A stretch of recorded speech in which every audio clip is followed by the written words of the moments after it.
जय श्री कृष्णा। राधे राधे। आज हम करने जा रहे हैं एक अद्भुत सी कथा का रसपान, जिसका नाम है संतों की शरण। एक गांव में एक ठाकुर थे।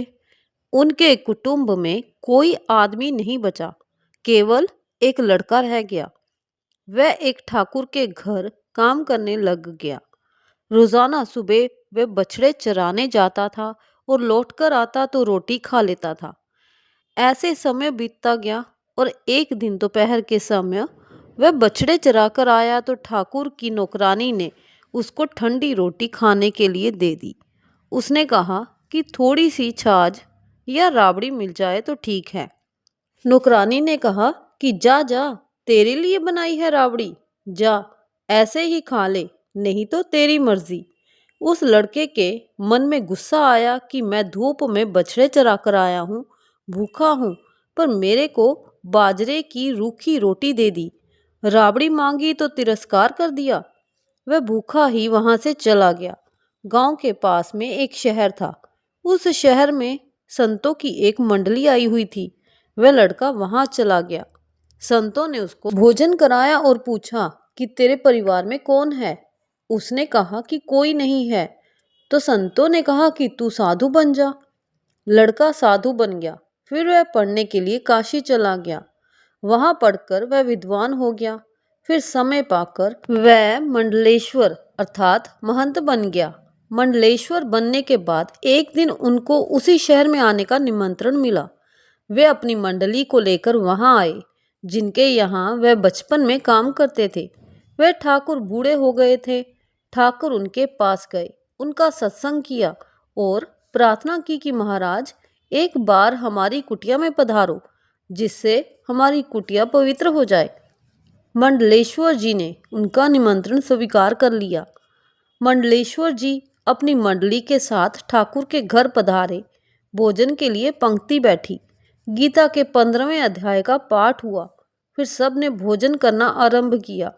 तो महाराज के सामने तख्ता लगा हुआ था और उस पर तरह तरह के भोजन के पदार्थ रखे हुए थे। अब ठाकुर महाराज के पास आए। साथ में नौकर था, जिसके हाथ में हलवे का पात्र था।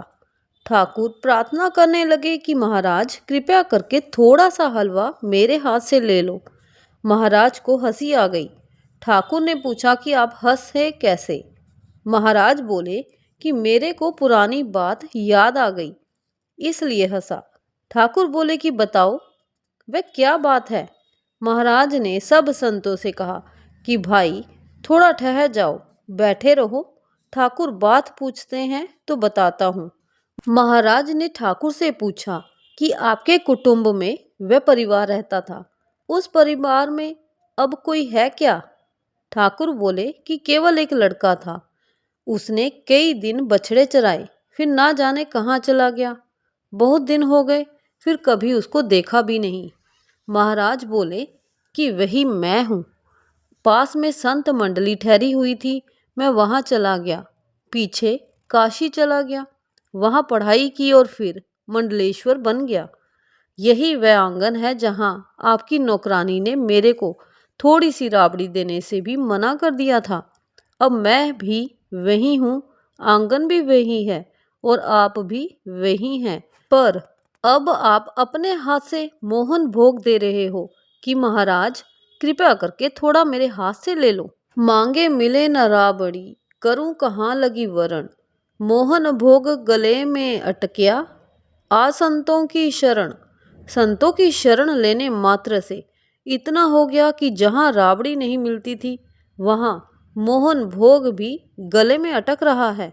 अगर कोई भगवान की शरण ले ले तो वह संतों का भी आदरणीय हो जाए। लखपति करोड़पति बनने में सब स्वतंत्र नहीं है, पर भगवान के शरण होने में, भगवान का भक्त बनने में सब के सब स्वतंत्र हैं और ऐसा मौका इस मनुष्य जन्म में ही है।